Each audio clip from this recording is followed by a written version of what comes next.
Hey there, Richard. Hey, Susan. Uh, Wow. we've made it at long last. Long last. Yeah. Yeah. Wow. Uh, Well, how you doing? it's a kind of crazy time, pretty intense. I don't know. Actually, I just saw some images from Paris. That was stunning, also. Huge. What, what, what did you see? I don't I know. haven't seen anything. Miles of people in the streets. And I assume in response to the 140 cities in this country that are, in various forms of stages of protest and response and fury and frustration and all.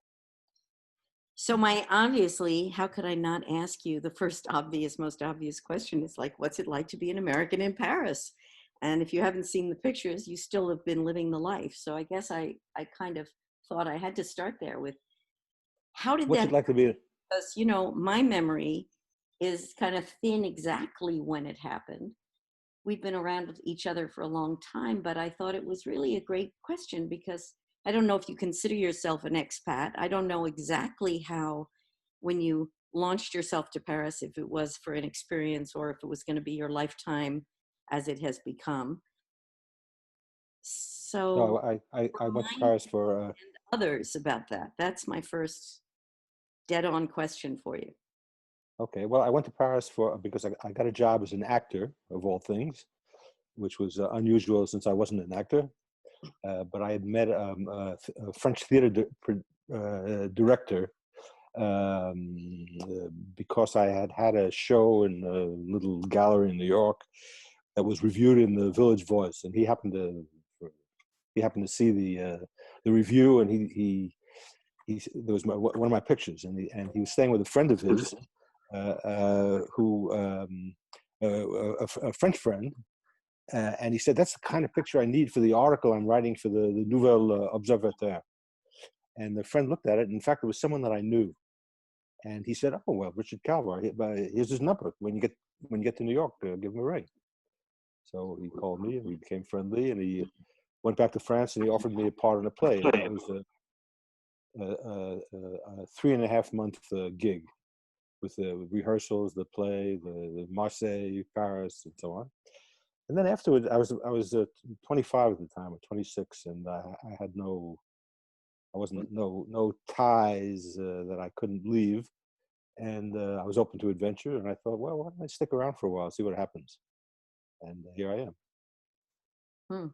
I remember vaguely that you were in the little eaves of some walk up somewhere, very romantic spot. I never got to see it. I only heard about it. So how long Well, did I don't think that the two of us couldn't have been in the room at the same time. I don't think the maid's room. yeah. So when do you think actually just following that, what was the shift point? In other words, you weren't yet in Magnum. I don't know exactly how that No, then. no, no, no. It was in 19, I went in 1970. Hmm. So then I acted in the play, but obviously that was not my. Yeah, I wasn't going to stay an actor. I was acting in French. So how often would I get a role in a play or in a movie with an American accent in French, and also since I wasn't an actor, I probably wasn't very good. Hmm. So once the rehearsals were over, we were in Paris, and we had the performance at night. But during the day, I was free, so I started walking around, taking pictures, and then meeting people, and one thing led to another, and I wound up hooking up with a guy named Pierre de Fenouil, who had a little agency. And so I kind of it was nothing official. It was just one day I was part of his agency, and then he gave it up, and some of the people that were working with him decided to try to continue. So that became an agency called Viva. And well, I was with them for a few years, and then I got what I thought was an invitation to join Magnum in 1975. I mean, I thought, because you can't get an invitation to join Magnum, as you know. You could submit a portfolio, and then they do what they want. So I submitted the portfolio, and I was taken. That was 1975, and I was already getting a little itchy. I was thinking, do I want to be an expat? I mean, it's 5 years already. So I wound up moving back to New York shortly after I joined Magnum, and that's probably when we met. Mhm. And I got very involved in the Magnum, taking pictures. And then 1976 was the presidential election year, and I did a whole lot of stuff, and I did a lot of things with the New York Times and other magazines, newspapers. And I did a lot of work that I liked and had a pretty good time. And so I wound up staying in New York for about 2 years or so. And then I got a job in France. So I went back to France for a couple of months, and I wound up staying for maybe a year. And then something happened. I went back to New York. And so for a while, I was just bouncing back and forth. And and then finally, I guess maybe in 79 or 80, I moved back to Paris.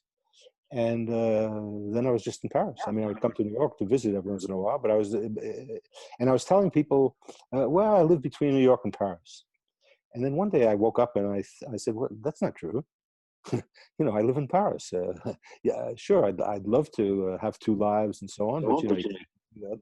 So Mm. I accepted myself as a Parisian, but I'm an American Parisian, or a Parisian American. Well, I, it's I, interesting. I never became French. So 76, and I'm thinking of course, that's when we cross paths. And I actually give you credit for, I think for being one of those people who in 78, when I was hanging around the little photographer's room and hesitating about whether or not I should go to this place that I'd never heard of, and there was almost no information about, in Nicaragua. And I was waiting for my someone who was a dear friend, Peter Pringle from the London Sunday Times, and I kept waiting and waiting. When is he going to show? When are we going to go? And you you were the person that said, well, what are you waiting for him for? Why don't you just go? And you were just one more kick that helped me, leap, frankly. And Mm. I remember that because these are the small things that you hold on to, or maybe people don't acknowledge. For me, it's really important process, that kind of a process, because you were ahead of me in many ways. I was thinking about the other, and it maybe fits into this back and forth. Of course, Magnum had two offices at that time between Paris and New York, so you had a kind of base through Magnum in some ways. And I evolved into having that too at some point. But I was thinking about your photographs and how those photographs in that period had this wonderful combination of surrealism and humor, and something I could never ever capture in my work. I mean, it's just not who I am. But I wonder also who were your influences? Who were you seeing? Was it a kind of Gary Winogrand, Lee Friedlander, Eliot? Were you conscious of those people that work? Because of course Yeah, you absolutely, see so absolutely. much, and But then in those days you didn't see so much. yeah, I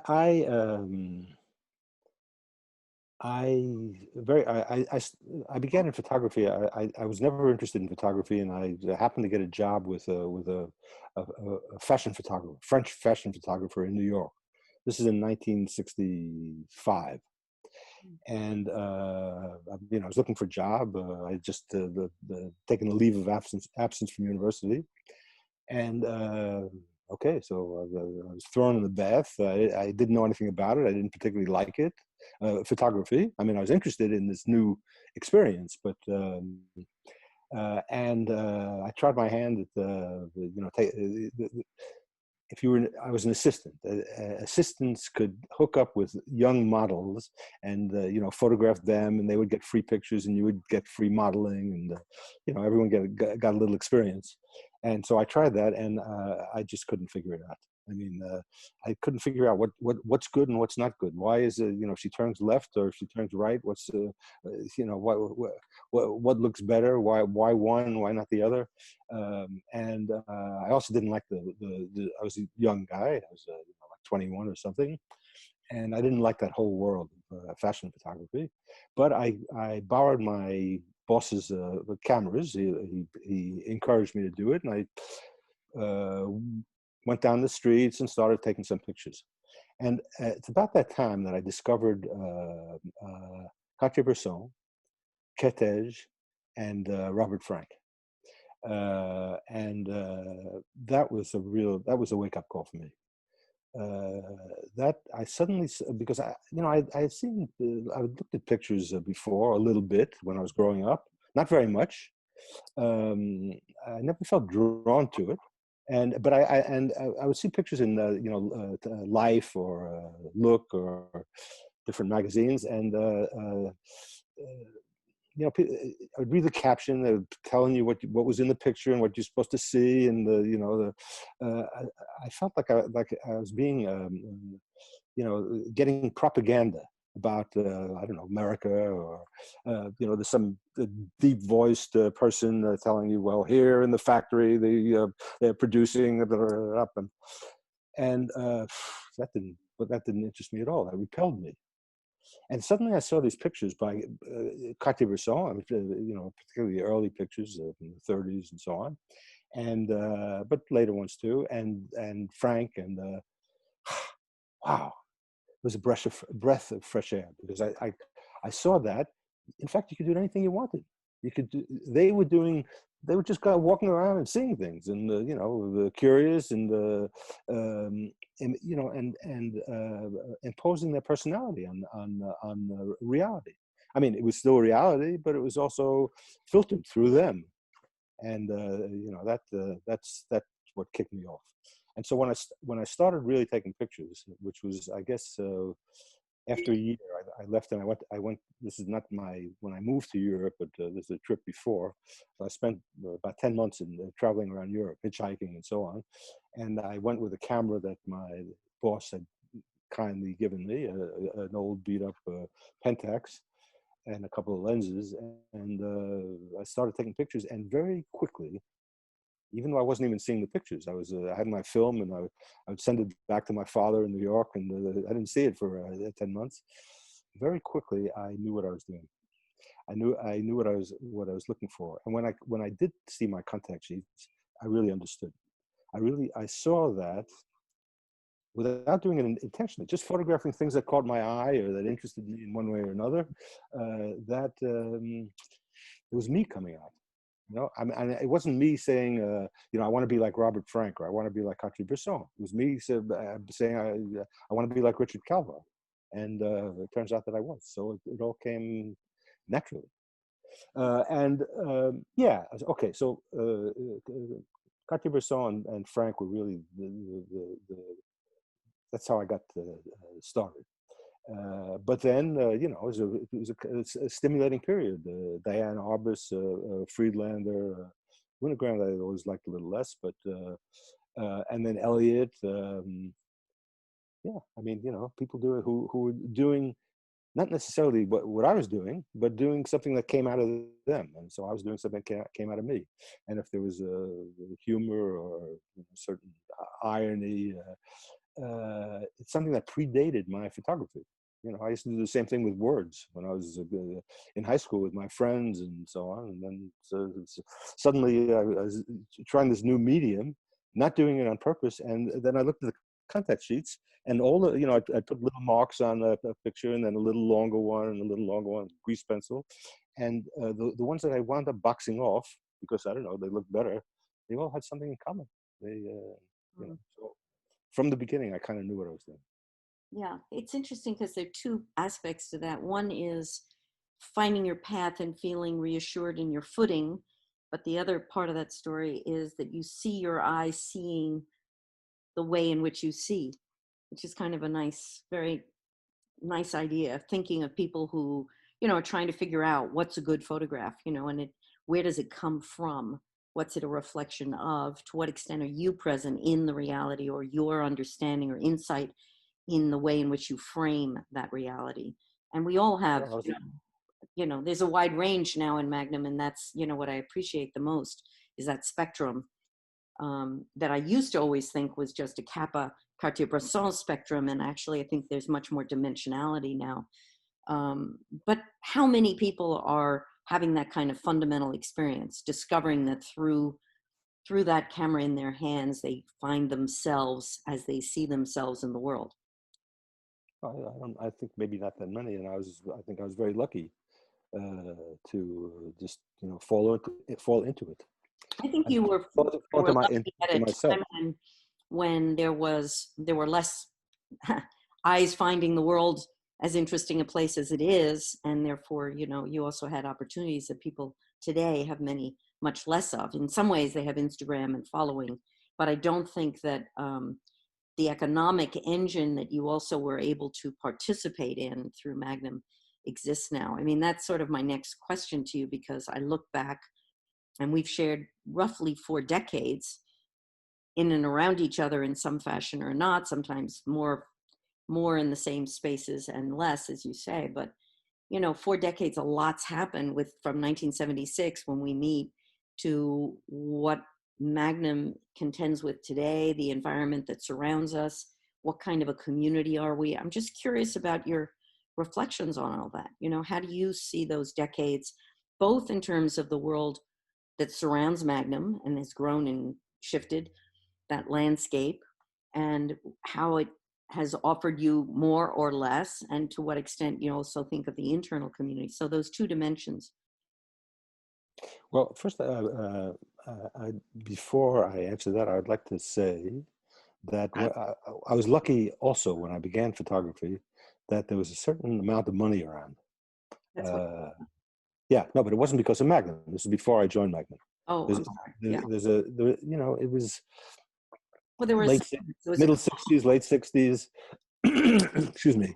You could always, you could always find a way to make a living. You could drive a cab. You could work in I mean, those aren't necessarily, great ambitions, but you didn't really have to worry about money. And I didn't come from a family that had a lot of money. So, and somehow I could do it. So I could be free without wanting to be a professional photographer. I mean, I could try from the very beginning to be a real photographer and let myself go. And I mean, I still had to try to find work, and I found little work, as the years went by, and actually made a living. But I was lucky in that period, there wasn't that pressure. Obviously, getting back to your question, yeah, what the world of photography that I suddenly was learning about was much more restrained than the current world. There's the people that we were talking about were, to me, the important people in photography. I mean, now there's so many different things that are being done. I'm just one little drop in a whole bucket of different types of photography. But back then, I was working along in a field that was relatively restricted. So now that things have changed a whole lot that way. Then when I joined Magnum, certain other possibilities opened up, work and so on, working with people. And there's a lot of that has become very difficult, as I don't think I have to tell you. Very difficult to make a living, and working for newspapers and magazines. I mean, it's not so easy to work for newspapers and magazines today. So very difficult. The pay is probably, I don't know, maybe a fifth of what we were getting back then, if take inflation into account. Yeah, it's tough. So at that time, I would imagine that you were kind of also, you made that shift between, in a way, the way, Charlie Harbut and Burke Uzzell and other members of that period, figured out a way to make their living on one side and do their work, their more personal work on the side. So one supported the other, and including a family. I mean, you're balancing all of those elements. No. Yeah. Well, I'm a little later in the. Of course you are. But it was a similar approach, right? I never felt that from Frank, though, of course, we know that Robert Frank made photographs of shoes also. It's just not what he's known for. Yeah. No, how Robert Frank supported himself all those years in his free flow life, right? That's what I'm saying. We know that Cartier-Bresson came from wealth. The question is, if you don't, how do you sustain yourself in that form? And this is before there's an art market, right? Yeah. So, I came in, I took anything that came in, but the thing that really counted for me was my personal work. I tried to do professional work in a professional way, satisfy my clients, do things that interested me, and often there would be an overflow from one to the other. I Yeah. mean, Yeah. if I look at some of my better pictures over the years, so often they were on assignment. It Well, it's was it's interesting because I remember seeing one of your takes from Davos and thinking what a perfect environment that they had, you'd matched up with because your, absolutely. your eye of, capturing gestures and irony of encounters, etc., was perfectly matched with that setting. I want to Yeah, go back to one thing I forgot to ask you because it was such a brilliant thing, and I don't know the history, and I'd love to hear it about the newsprint that was produced during the time of was the Democratic or was the Republican convention when a group of you put together this daily? When was that exactly? okay. No, it wasn't a daily. We did it was I can't remember whether it was 76 or 80, I think it was but 80 because I must have known about it maybe. But go ahead, yeah. no, it wasn't a daily. It was a number of us, Gilles Perez, Mark Godfrey, Alex Webb a little bit.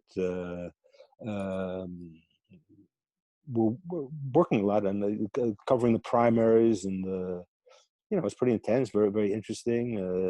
We met a lot of interesting people, and it was all new to me, And I was trying to take my pictures, but connected to the political campaign, and often working with people at the New York Times. We had a good friend, Gary Honig.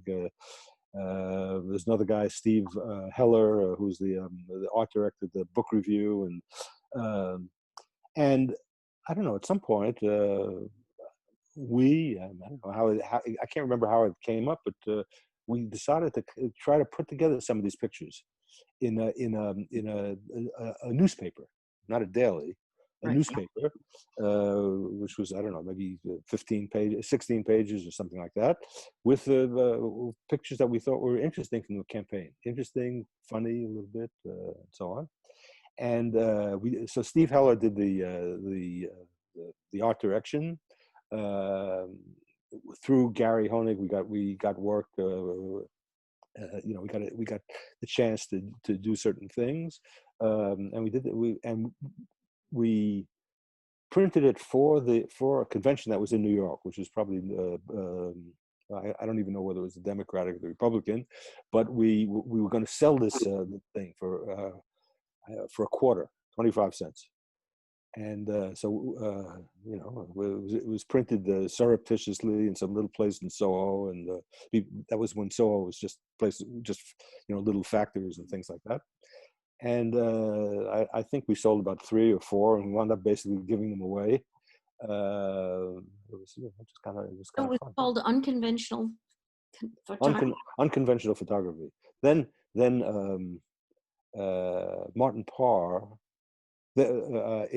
In 2012, I did the conventions again, and I did a thing actually with Gary Honig, who was no longer the Times, but he was in Magnum. So and I called it conventional photography because we had done unconventional photography, and then I don't know, 2 or 3 years later, or the next presidential election, Martin Parr did something, a magazine or a book called that he called conventional photography, which kind of annoyed me because I had just done the same thing. And actually, the one I did, I thought was pretty good. Maybe, yeah, I was happy with it. Well, I love the spirit of that project. I've always thought it was one of those exceptional moments where you think out of the box and you intervene and you sort of disturb or shake things up a little bit because it was an angle on what was in fact the convention of conventionality of in fact, and it was in the days of the black and white. It was very, uh, it had a very special spirit, the whole production of that and the team, the collectivity of it. And of course, there have been other moments in Magnum for similar collectivity, including what's been launched today, which is kind of amazing. This Magnum Photos Flow, which I think has a different dynamic because you can't compare things on a page the way you have 16 pages and you juggle them and design them, but it's homegrown, which is kind of amazing. I mean, one essentially, Michal created a concept to match what everyone's desires were, which was to unleash some connectivity between all the different eyes that are now within Magnum. So I guess my last, the other part of my question was not only the environment around Magnum, where Magnum has to survive in midst of its kind of it can still be seen as a pretty economically tumultuous time. But I was thinking about how many changes we've experienced internally and how you see those. Well, if you just take the project that you're talking about, the current project, for me, it's different from the one that we were talking about, the unconventional photography, because it involves so many more people. It involves anyone in Magnum who wants to participate, and there's a lot of people. It looks pretty good, but personally, I'm trying to to participate the way other people are, but I have less hands-on control of the whole thing than we did for a little project with 3 or 4 photographers. Of course. Um, Yeah. but That's part of isn't that the overall takeaway from being part of a collective? We never have control. We contribute. We can continue to dialogue. We're in a mix. I mean, now the mix is way. I mean, I'm trying to still count how many generations do we really count? Is it 9, 8, 9? I mean, how many, if you count the people who are 24 and the people who are 85, or I think Elliot just turned 90, 91 maybe. There's an incredible range of living photographers, and then there's a whole archive of a history of relationships we've had. So the elasticity of that, and yet the core group coming together with some kind of momentum is still a challenge, right? I mean, that's the glue that Philip Jones Griffiths would always talk about. What's the glue? So what's the glue for you? What do you think the glue is? well, I would like to differ with you a little bit about because my personal feeling is that the most important stuff is personal work, and that when you do things collectively, you're losing control a little bit of what you do. That doesn't mean it's not interesting. It doesn't mean it can't be very enriching for you and people maybe who are going to see the pictures. But my goal in life in photography is to take a certain kind of picture, I hope, and so on. So the I'm very happy to be in a group, and I'm very happy to work with a group, and I'm very happy to, bounce ideas off other people, and have interchanges and so on. But the key for me is my personal work, and I don't I think think it's that's true for true a lot of for people. everybody in Magnum. I think that's true for everyone. It's just a question of where you Well, choose no, to but you're collaborate. talking about you're asking questions that are kind of centered on the group work, but I'd like to bring it back to what's really important for me, which is that I'm trying to do my work, and what I want, one of the things I want out of Magnum is that you're trying to do your work, and that Paolo is trying to do his work, and Gilles is trying to do his work, and et cetera, et cetera, et cetera, and that it doesn't necessarily all fit together, can or not, but the important thing is that I'm working with people who are. I'm trying to work at a high level, and I'm proud and happy and enriched by the fact that other people are working at a high level, doing things personally that are very important. Right. But what I'm saying is, I think that is the premise, that people do their own work. And the question is how well they can collaborate or create collectivity. This is a small group like your group. The only difference is the 3 or 4 of you that made that had, with 2 outside people, made something that you then handed out and it was gone. It was, in fact, nobody seems to even have a copy anymore, or very few do. You But do, this because I gave you one. Yeah, but that was for the archive of Magnum. It's not personally mine. But anyway, I Oh, think the interesting tension in Magnum is always between the personal direction that people have, the sense of space they have to explore it, and support, obviously. Because it could be a financial, economic support. It also could be a psychological support. Go for it. Do it. Stay on the course. I mean, I remember seeing Earthlings 1. Now I'm going to ask you, where's Earthlings 2? Or is it going to have another title? So where's the personal work of the last 20 years? What's the form for it? Is it a book? What are you imagining for yourself? The next Well, stage, first of all, next project, it's not about 20 years, maybe. whatever. I mean, 10, I did it. I did Earthlings in 2000. I did Earthlings in 2007. So it's like the last 13 years or so. But actually, probably the most recent picture in the book was because, obviously when you do a book, it might take 3 or 4 or 5 years to finally get it off the ground.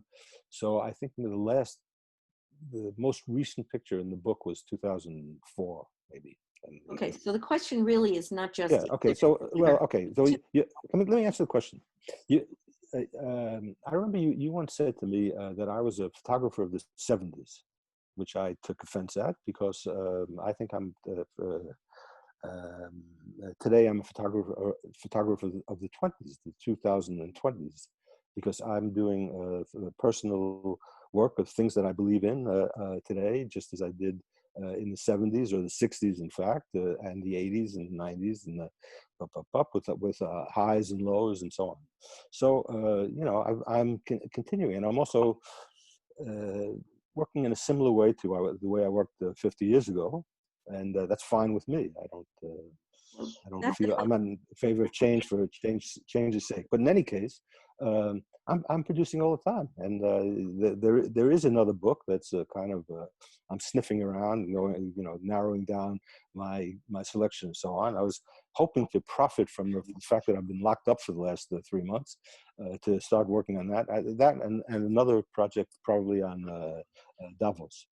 So Yeah, Richard, so just to come clarify, out one of I these think you days. misunderstood me. I said your work was rooted in the '70s. Maybe it was the late '60s, the '70s.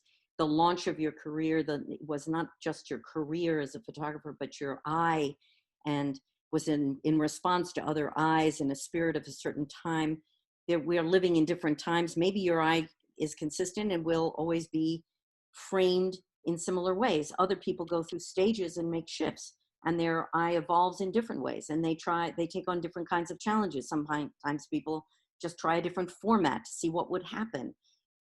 Your consistency is totally appropriate. I think that would be true for a number of people, and other people choose different ways to kind of leap through life in response to a world that's changing, a technology that's changing. Some of us were quicker to say let's go digital than others. Some have stayed with black and white. Some never did black and white. Have only done color.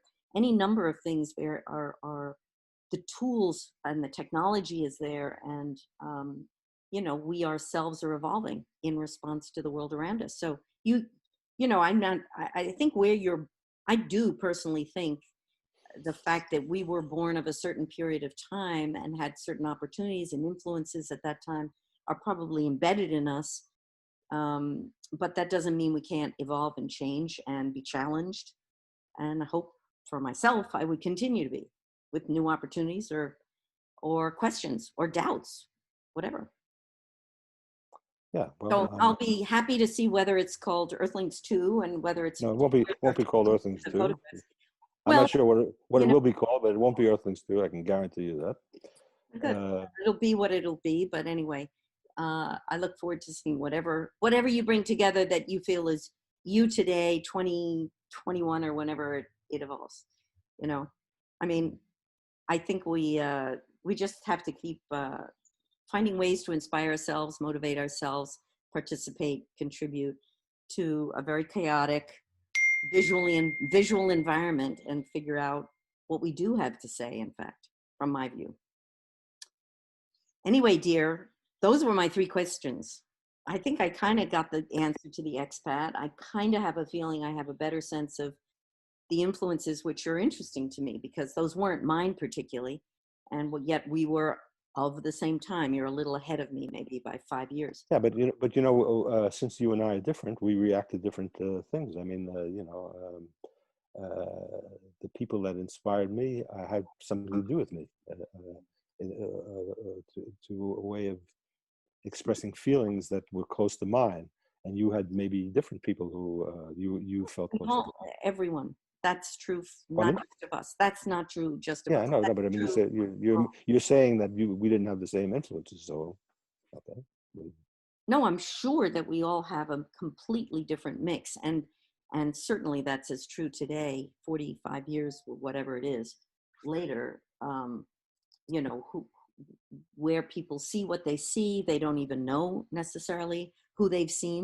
They're not interested. Sometimes they're just interested in the images, not the ideas behind the images, or the people who, the consistency of maybe the eye that has created those images, or the questions those images are opening up for them. They're just taking it in. It's a oversaturated, and yet we're very selective, all of us. Anyway, dear, back to the real world. Thanks for Okay. our Well, catch up. I can't go to the real world. I'm still locked in because in spite of what people in America, maybe not in New York so much, but well, a little bit in New York and all over America, and obviously in Paris. I mean, I was out in Paris yesterday. Unbelievable. I mean, almost no one's wearing a mask. No one's, you know, the quarantine is over, so everything's fine. Everyone Maybe we've been getting a story for the last couple of months, and there's really no problem. And Trump is right, and so it's all going to go away one day. But I wonder what's not being prepared now as far as the next virus crisis is concerned. Sure. In any case, you're a young person, but I'm in the danger zone, and I have to be careful. And I'm still wearing masks, and I'm not going out to take photographs, basically, because I don't want to get close to people. And so my thing is getting close to people, so I can't really do that. Okay. Well, I may have taken excessive risk. I don't know. I was just at a protest yesterday that probably there were 500 people. They was outside. They were all moving around. They were masked. But, you know, a couple of weeks ago, I would have said no picture was worth that risk. So we'll see. We'll see how we all, I'm not that far behind you, my dear. Anyway. I didn't know.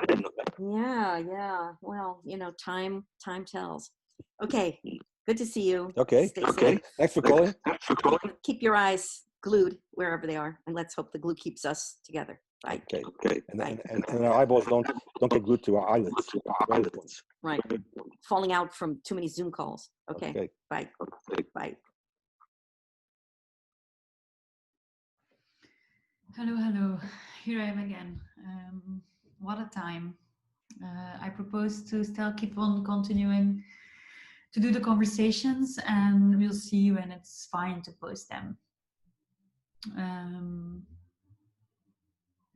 Okay, so this is a photographer who will ask the questions for the next conversation.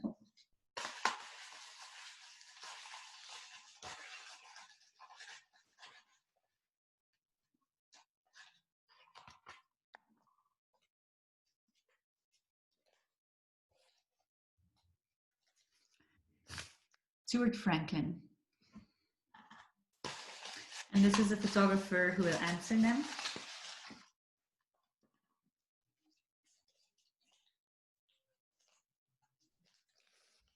Alex Maioli. See you soon. Bye-bye.